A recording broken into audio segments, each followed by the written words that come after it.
July 16, 1986, the De Philippi Glacier, K2. One of the greatest solo climbers who ever lived had just survived the deadliest mountain on Earth, and he was 1 hour's walk from a hot drink. Renato Casarotto did not die in the death zone.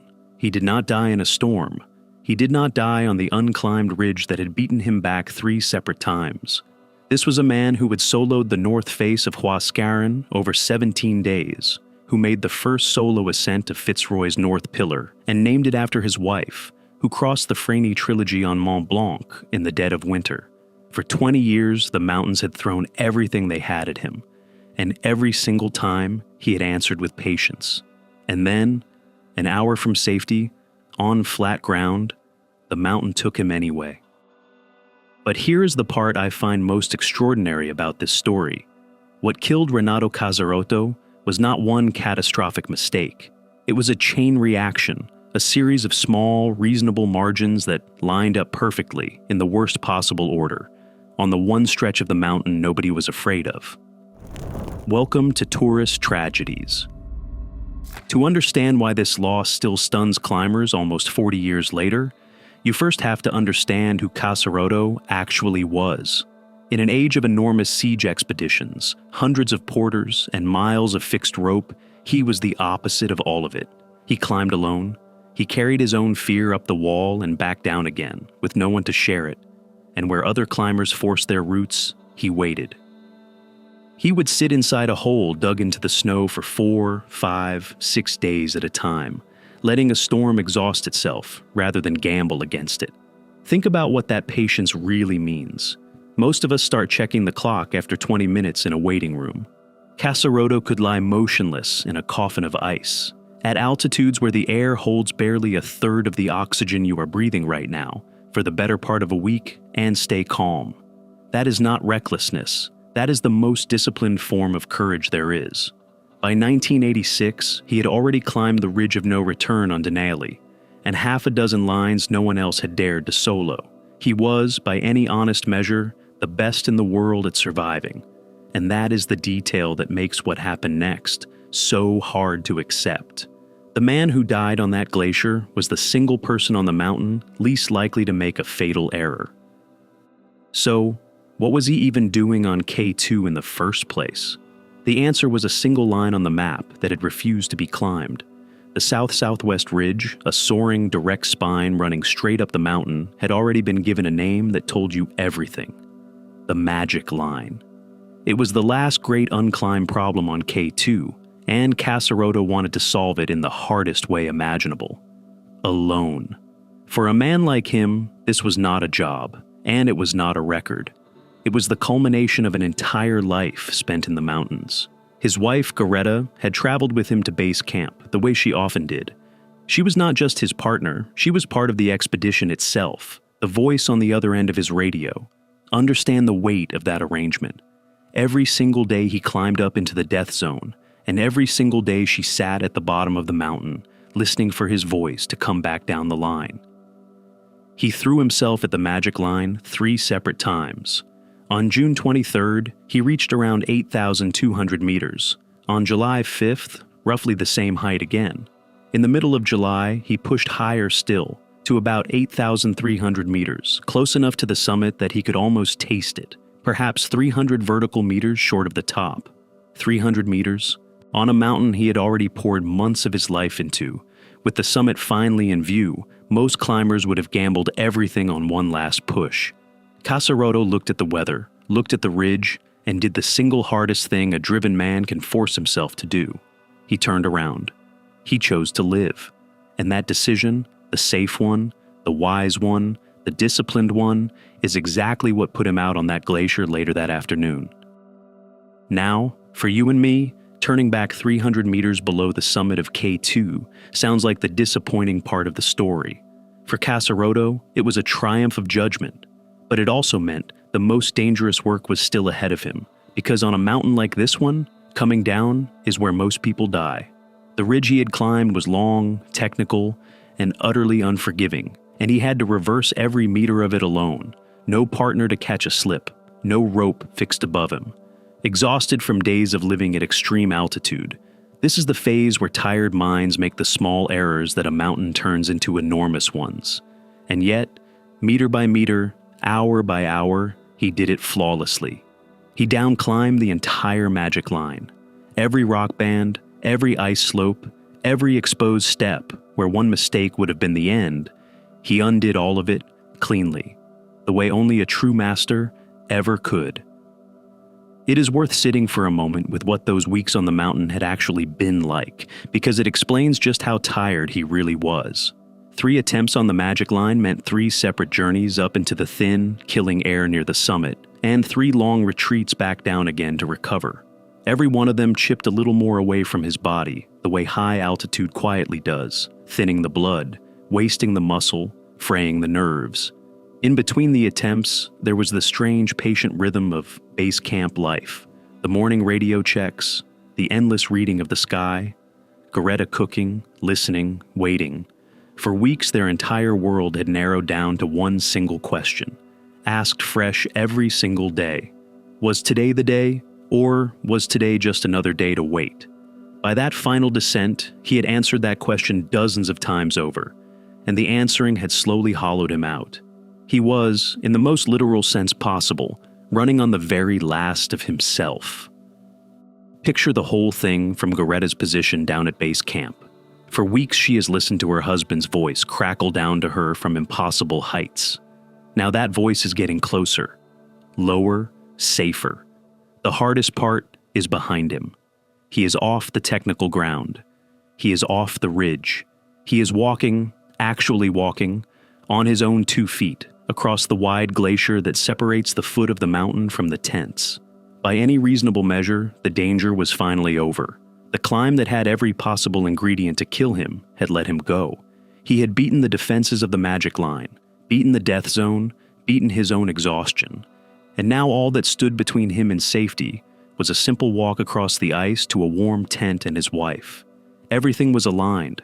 The route was behind him. He was almost home. And that is the exact moment the mountain had been waiting for. July 16th, mid-afternoon, the De Felipe Glacier, a wide, slow river of ice at the base of K2, no more than an hour of easy walking from the tents. This is not climbing terrain. This is the part you switch your brain off for. Casarotto was moving across it the way thousands of climbers cross glaciers every single season. Steadily, unroped, on ground that looked completely solid. But a glacier is never quite as solid as it looks. Underneath that flat white surface, the ice is riddled with hidden cracks, some of them deep enough to swallow an entire house. And over many of those cracks, wind-blown snow slowly builds a thin false floor, a lid of frozen powder that looks exactly like the firm ground on either side of it. There is no line on the surface to warn you, no change in color, no way at all to know from above whether your next step lands on 100 meters of solid ice or on a fragile crust with nothing underneath. He took one more step. The snow gave way. In an instant, the ground simply was not there anymore. And Renato Casarotto, the man who had survived everything the highest, cruelest mountains on Earth could invent, dropped roughly 40 meters straight down into the dark. 40 meters.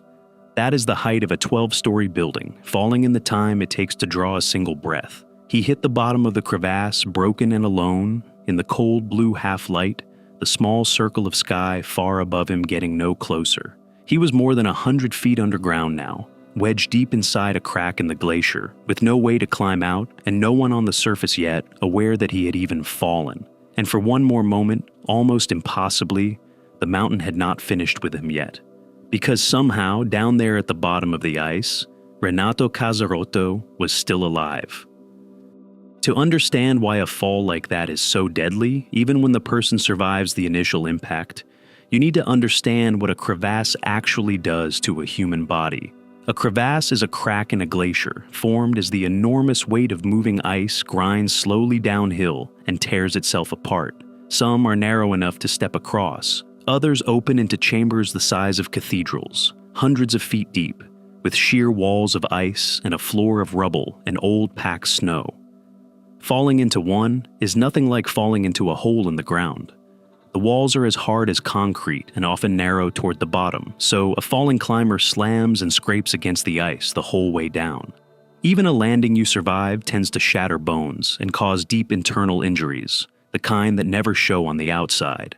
And then there is the cold. The inside of a crevasse is a freezer with no sun and no wind, pulling the heat out of an injured body faster than any rescue party can ever hope to reach it. But Casarotto had one thing that most people who fall into a crevasse never have. He had a radio.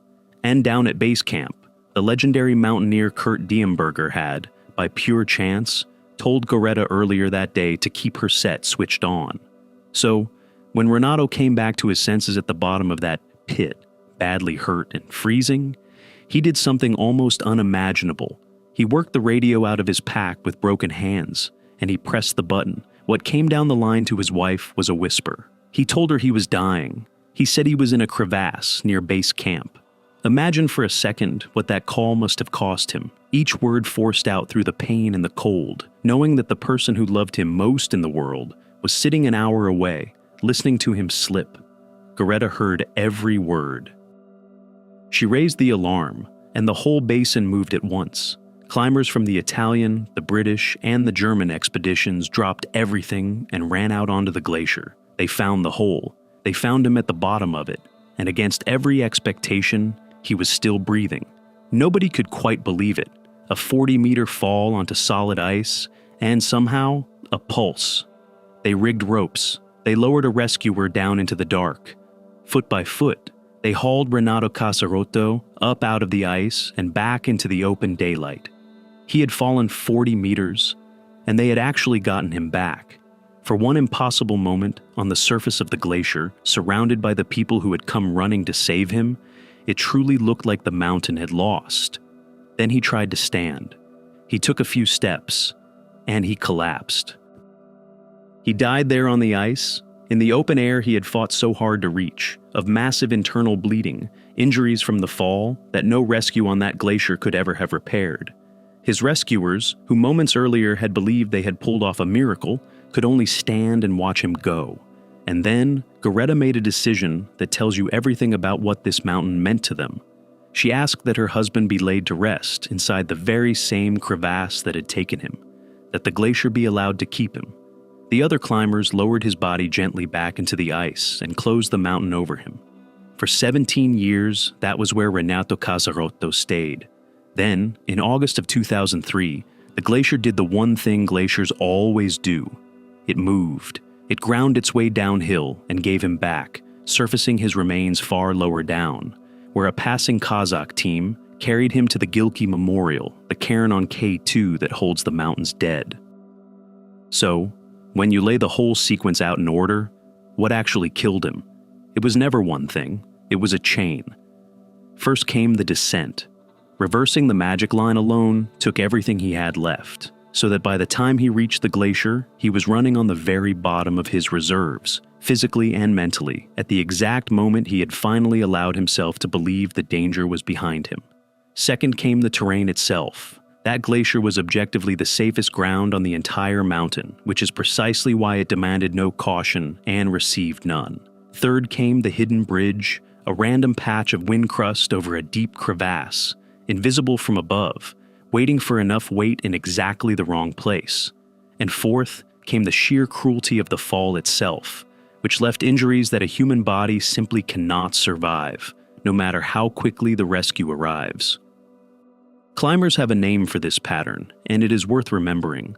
They call it the accident of the descent, the deadly truth that most mountaineering deaths happen not on the way up, chasing the summit, but on the way down, once the goal is behind you and your guard quietly comes down with it. The summit is only ever the halfway point. The mind relaxes the very instant the hardest part is finished, and the mountain does its worst work inside that gap. Casarotto is the purest and most heartbreaking example of it in all of K2's history.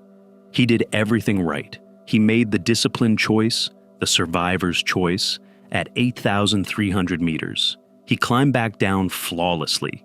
He got within 1 hour's walk of his own wife, and it was the very safety of that final stretch, the place where a great climber finally lets himself breathe out, that killed him. The best in the world was undone not by the death zone, but by a walk across the flats. Renato Casarotto did not die because he was reckless or unlucky, or out of his depth. He died because the most dangerous place on a mountain is sometimes the one that finally lets you feel safe. That is the part I genuinely cannot stop thinking about, all these years later. So, here is my question for you.